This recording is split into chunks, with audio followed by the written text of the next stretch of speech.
কি ভাবছেন মিয়া? কি ভাবছেন? কি ভাবছেন?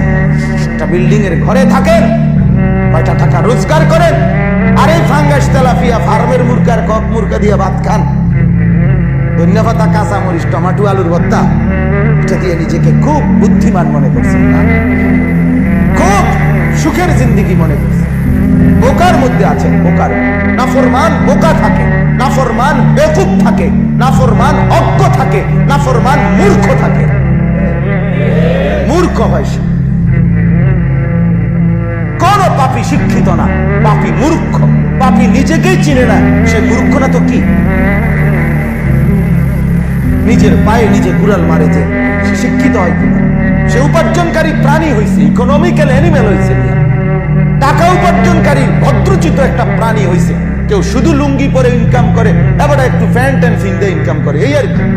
আরেকজনের ইনকামের আগে পাউডার লাগায় না, উনি একটু পাউডার লাগায়, চুল আশ্রয় নেয়, কথাটা একটু শুদ্ধ বলে, এই আর কি। আর কি তা আনন্দ বাতে তো ফার্মের তো মুরগা, আর কি। এরপরে কি পাতাকপি ফুলকপি তো এটি তো মূর্খ এড়িয়ে খায়, ফাঙ্গাস তেলাপিয়া তো আর কি বলেন।